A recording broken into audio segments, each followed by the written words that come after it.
And when you find your passion, it ignites you as a person. You just feel awesome.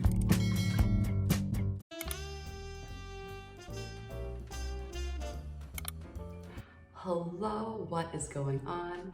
If this is your first time here, welcome. My name is Crystal. I do Jiu-Jitsu and videos about Jiu-Jitsu. And if you are a returning subscriber, let's pound it out. We're pretty much family now. If you watch my videos and you haven't subscribed or liked anything and you've gotten value, weird. All right, let's talk about and get into some wrestling. I'm gonna commentate this, and then afterwards we're gonna go over some key details and like compare wrestling versus jiu-jitsu and what we can learn from wrestling to help our jiu-jitsu, because wrestling and jiu-jitsu, it's like peanut butter and jelly. So this guy is a beginner wrestler. He started coming to class, I think this is his second or third class. This is probably like my fifth class at this school. He tries to go for a single. I then hop on a front headlock and I do a snap down to the ground and I get a pin. He looks at the camera annoyed and we go in. For another go, he tries to get that single again. I spin around, get a front headlock again, and then go around to his back. I get up and we go for another round. We're hand gripping for a dominant position. He's trying to get the back of my head, but what I do in order to combat this is I take his hand and I basically slap it off. So he tries to go for basically good positioning on my head, and I use that as an opening because his legs are open to complete a double leg.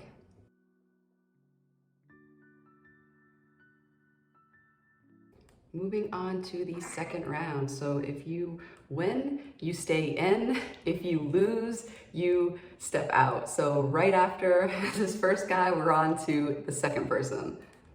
All right, this is Hamza. Hamza, nice, very nice. I go in for head grips and then he used that as an opportunity to go for a single leg. I defend by sprawling out and going for a front headlock, and he tries to drive through, I try to circle, and he gets me to one knee, and I post out my hand because I am refusing to go to my back because that's bad in wrestling.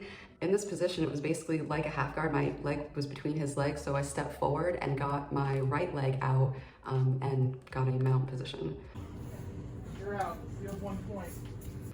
So that was a win for me, so I stay in. Coming up next is this kid. He's always wearing Marblehead football shirts and Marblehead wrestling shirts. So I'm assuming he has a background in both wrestling and football, and Marblehead is a town in the Boston area. And also, I know he has wrestling experience because when me and him first sparred in Muay Thai, we were sparring. He was picking up the intensity, so I matched his intensity and he double-legged me in Muay Thai. That would be the equivalent of us starting to do a wrestling go and me punching him in the face.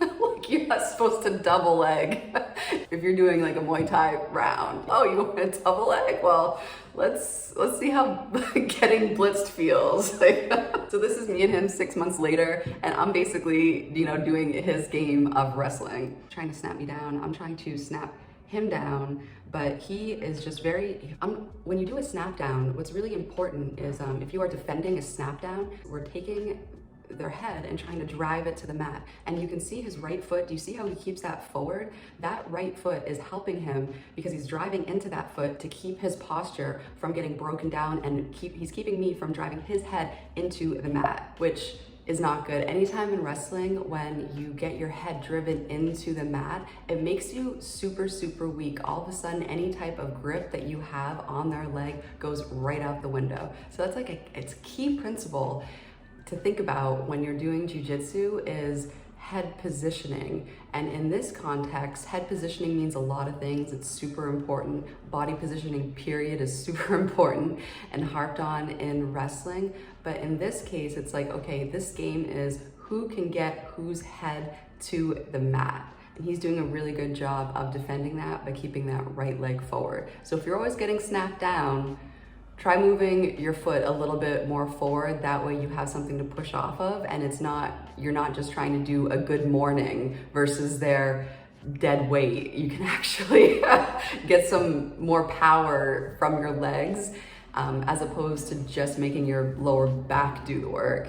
He took his hand and cupped it under my elbow. So what that does is, when he does that, he's basically trying to get under my elbow in order to get under my torso. So that's Marblehead knows what he's doing. I really need to learn his real name. So I'm trying to go for a front headlock, but when I go for the front headlock, he grabs my leg. So he grabs my leg and he just starts driving. And I'm trying to go back and shimmy backwards, because once you cross that threshold and you have no more forward drive and your legs are in front of you instead of in back of you in a sprawl position, you're fucked. You're done. I tried to pull it down to the mat, but instead of pulling down to basically a sprawled out position with my legs straight, I pulled it down and I pulled it down and landed on my knees. That is not as forceful as pulling down and keeping your legs straight and staying on your toes. By me going to my knees, I basically just halved my body weight, because half of my weight is now on my knees. A better positioning, and something that I've been working on, is doing the club and catch and basically doing a plank on their head. So all of the weight is let's see if I can do this. If you can.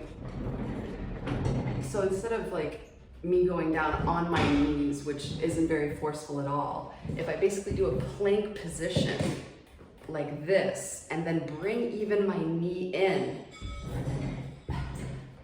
like this is the most powerful position to get somebody down. And this requires a lot of core strength. I started implementing that in my, it's hot in the sun. I started implementing that during my workout so I could practice getting more ab strength to hold that angled plank position, especially with that one knee up by their head, okay? This is your head. This is your head on wrestling. This is your head. This is my body positioning, and this is my knee, right up towards the head. You know what I'm saying? Yeah, all right. One thing that I'm definitely learning from wrestlers is the fact of their level of drive, physical drive and aggressiveness, and their style is like a pit bull on a bone. They won't just go for a double leg and try, and if it doesn't work, they bail. They are taking your knee pits, gripping your knee pits with hooks, not hands, hooking the back of the knee pits and driving all the way across the mat, and taking repenetrating steps, just never, the aggression is amazing. And another thing that I'm learning from wrestling versus jiu-jitsu, it's almost like wrestling is very, jiu-jitsu is very technical in the aspect of in order to get something done, it's 25 easy steps to this technique, 25, how to break your opponent's arm in 25 simple steps. Jiu-jitsu is very technical and it requires a lot of steps in order to get things done. Jiu-jitsu is this complex wine, you know what I mean? Wrestling is body position and drive, slam him to the ground, bounce his head off the mat, drive his head down and drive forward. It's almost if jiu-jitsu is this fine, elegant wine, wrestling is whiskey. You know what I'm saying? It's straightforward and you get it done. And I love the fact of the simplicity isn't bad. It's Occam's razor. The simplest answer is the best answer. Simplification is best. I like to do things with the least amount of movement possible, because then it's less of a chance of me fucking it up. Because believe me, when I'm learning something new, I will mess it up. Absolutely. If you've ever seen wrestling practice, you'll notice the speed and agility. It's like just aggressive, fast twitch muscles. Anytime that you go up against an experienced wrestler, that's something that he or she has developed in wrestling practice. And meanwhile, in jiu-jitsu, we're like slow is smooth and smooth is fast. In wrestling, they're like kill, kill, kill. Yeah, in jiu-jitsu, you know. That's my crappy Portuguese accent. All right, so thank you so much for watching, and until next time, bye.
You're out. You have 1 point.